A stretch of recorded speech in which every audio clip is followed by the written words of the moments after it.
Coba sampean misalnya ngaji tafsir, belajar sendiri kan susah. Terkibnya susah, maknanya susah, bahkan beli kitabnya kadang nggak kuat. Loh, untuk jadi alim tafsir itu kan harus beli kitab. Loh, saya sering belajar kitab itu jutaan. Tafsir Tobari, saya pernah beli kitab Fakhrur Razi itu berapa coba? 27 jilid. Karangannya Fakhrur, belum karangannya ulama modern, Imam Sya'rawi. Itu berapa jilid? Itu jutaan. Saya kemarin juga dihadiahi kitab Pak Quraish Shihab namanya Faidul Bari fi Syarhil Bukhari. Pak Quraish Shihab yang terkenal. Dia sering diskusi sama saya ngasih hadiah beliau ngasih hadiah saya. Wah, itu harganya nggak kuat. Dadak kuat kadang di Indonesia nggak ada coba. Dan sama orang hebat menghindari kesulitan itu. Nah, kesulitan itu sebab ngaji ikut, kalau nggak paham dirukok rekamannya sudah gitu.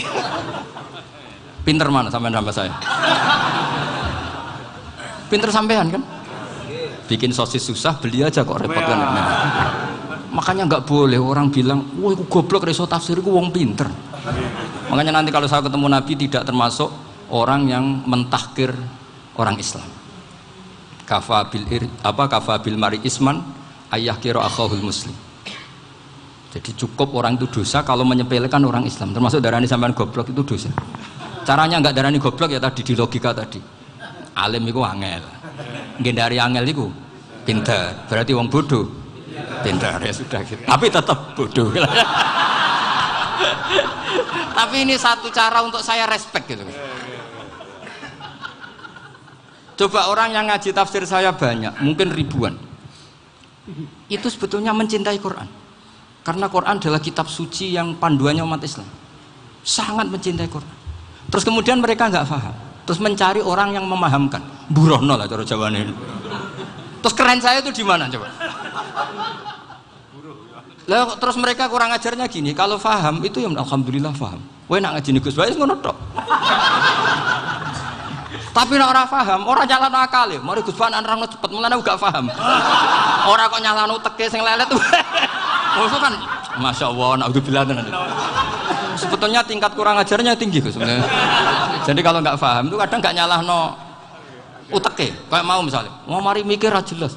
Padahal misalnya jelas orang mesti paham, bodoh. Paham? Jadi kata Sayyid Abdul Haddad, innama azzamu Allah. Sebenarnya mereka itu sangat menghormati Allah. Makanya kita nggak perlu mengatakan wasilah itu kafir, nggak akan. Karena orang tawasul sama Rasulullah itu ingin dapat ridhonya Allah lewat orang yang dicintai Allah.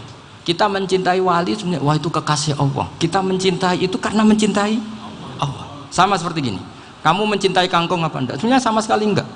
Tapi kamu ingin sehat, ada asupan gizi. Kamu ingin tubuh kamu sehat, butuh asupan gizi. Kemudian kamu makan kangkung. Apa terus kamu cinta kangkung? Kan enggak. Cinta kesehatan kamu sama. Orang yang mencintai saya sebenarnya ingin kepuasan rohani. Saya kan termasuk kiai yang torekonya gampang. Ini swarga kan akhirnya penggemarnya banyak. Coba kalau kamu neraka. Jadi sebetulnya Anda mencintai kepuasan Anda sendiri. Nah, saya ini korban. Makanya untuk masuk surga cepat saya, korban itu cepat. Da'watul mazlum la turaddu kan gitu. Laisa bainahu wa bainallah hijab. Jadi saya kalau dongo langsung seret langit. Karena mazlum. Saya sinau tafsir itu, Pak, sampean bayangkan ada tafsir itu sudah 27 jilid. Sengarang Fakhrur Razi itu bulatnya bukan main. Karena dia ahli filsafat. Bulatnya Masya Allah. Sudah gitu sinau Jalalain kadang dikomen oleh Sawi. Sudah kita percaya Jalalain boleh dibully Sawi. Percaya Sawi dikandani, oh iku Maliki Rasafi. Oh ribet. Sudah gitu sinau Qurtubi, sinau tafsir Tobari itu susahnya. Belinya susah, belajarnya susah.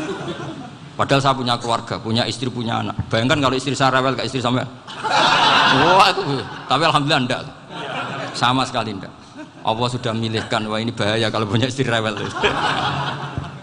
Imam Sibawai itu kitabnya banyak, tapi yang terbukukan hanya kitab Sibawai.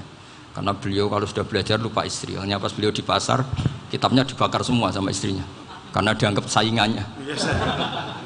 Ternyata yang dicerai tidak kitabnya, malah istrinya. Itu Imam siapa? Sibawai. Tapi alhamdulillah kitab saya nggak terbakar, aman.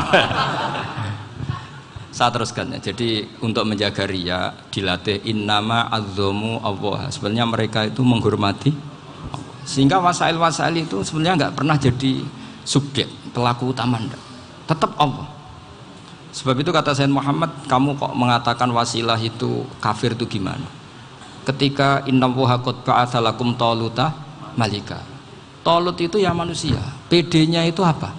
Inna ayata mulkihi ayyatiyakumut tabut fihi sakinatum mir rabbikum wa baqiyatum mimma taraka alu Musa wa alu Haruna tahmiluhul malaikah. Jadi beliau PD itu kalau bawa sunduk semacam peti sakti, sing di situ ada baqiyatum mimma taraka alu Musa wa alu Haruna tahmiluhul malaikah. Ya kayak semacam jimat. Tapi saya bukan mensyariatkan jimat enggak, karena nanti banyak penjual yang pembohong juga gitu loh. Cuma cerita, kamu tidak usah mengatakan kafir. Dulu Talut PD-nya kalau bawa sunduk semacam peti kesaktian yang di situ ada baqiyatum mimma taraka alu Musa wa alu Haruna tahmiluhul malaika. Sehingga Khalid bin Walid meskipun beliau sahabat dan menyaksikan wajah Rasulullah sallallahu alaihi wasallam, itu bawa sya'aratun min sya'aratihi Rasulullah sallallahu alaihi wasallam, bawa rambutnya Nabi. Perang kemana-mana itu diletakkan di pecinya. Nanti sama tanya lagi, masa pakai peci Khalid bin Walid ini? Wah panjang, sampai itu repot. Sampai tak warai ngaji usul fikih. Usul fikih itu kalau ngaji itu ada istilah tangkihul manat. Ini mesti ini wilayah yang kita bisa berdebat sama Mbah Firjon. Dulu itu musuh saya karena saya makili Anwar, beliau makili Peloso. Tapi tahu-tahu kalah tua terus saya mengundurkan diri. Di fikih itu ada istilah, ada tangkihul manat, ada tahqiqul manat, ada tangkihul manat. Tangkih itu kira-kira gini, lafadz hadis itu dibuang sekian untuk tahu bahwa itu madarul hukmi. Misalnya gini, tak beri contoh paling gampang. Sama harus paham, kalau nggak paham nggak pinter-pinter. Ja'a a'rabiyun ila Rasulillah sallallahu alaihi wasallam. Ya karena ini menghormati Mbah Ahmad Siddiq, saya orang alim, jadi ngaji ini tetap ada suasana alim. Ya harus ada suasana alim, nggak perlu jadi orang alim tadi susah. Sudah ngindari susah itu pintar, sudah itu aja. Jadi orang alim susah, ngindari barang susah pintar. Berarti orang tidak alim pintar.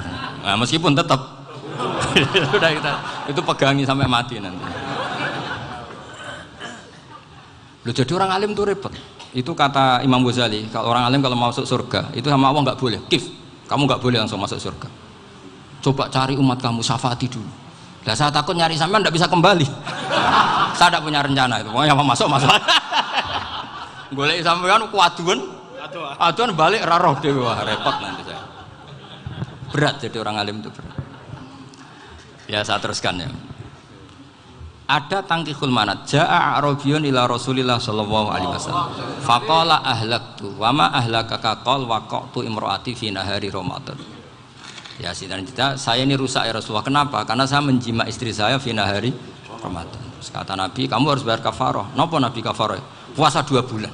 Wong baru 1 hari aja terjadi gitu kok disuruh puasa 2 bulan. Ya tidak kuat ya Rasulullah. Baru berapa hari saya puasa aja kecelakaan seperti itu. Apalagi kalau sampai 2 bulan. Tidak ya Rasulullah. Ya sudah kalau gitu kamu pertama ngasih makan apa? Itqu raqabah kan, pertama merdekakan budak. Tapi kan sekarang nggak ada budak makanya terus sekarang langsung puasa. Wah ini nggak bisa semua. Ya sudah ngasih makan orang 60. Kasihkan siapa ya Rasul? Ya orang fakir. Saya ini paling fakir. Di kampung saya ini orang paling fakir. Jadi mulai dulu orang fakir itu hubungan suami istri itu paling lancar mulai dulu. Makanya orang fakir itu anaknya banyak. Karena hiburannya hanya itu. Wong Ramadan aja. Coba mau ke ATM nggak punya uang, mau antri di bank nggak punya, mau apa coba? Itu mulai dulu. Ini sanatnya mutasil. Wah, akhirnya sudah sanksinya kan tadi ya itqu raqabah atau puasa 2 bulan berturut-turut atau ngasih makan 60 orang miskin. Lalu kata ahli usul fikih, kata A'rabi dibuang, nggak menjadi catatan hukum. Orang kota pun kalau melakukan itu juga kena sanksi yang sama. Imro'atau juga dibuang. Andai kan itu dilakukan untuk amatnya juga ketentuannya sama. Nah sekarang perdebatan antara Imam Syafi'i dan Imam Malik begini. Sekarang pertanyaan gini, jima istri itu hukumnya boleh apa haram? Boleh kan? Lalu kalau ada orang tanpa udzur kemudian makan siang-siang, cara Imam Malik hukumnya sama, harus kena sanksi yang sama. Karena sama-sama hadku hurmati Ramadan bi ghairi udzrin syar'iyyin. Sama-sama merusak hukum Ramadan tanpa udzur syar'. Lo jima itu tidak zina. Kan hukumnya jais. Nah, sekarang makan hukumnya jais, harusnya juga kena ketentuan yang sama. Cara pikirannya Imam Malik. Nah, alhamdulillah Imam Syafi'i gak setuju. Wah, cara setuju repot. Bahkan orang-orang Syafi'i sudah punya khilah, kalau gitu minum dulu. Iya, biar nggak kena. Iya, biar iftarnya pakai minum. Setelah minum baru jima kan. Iya. Ini sudah menyiapkan khilahnya. Ini khas Syafi'i ini, bongso rekayasa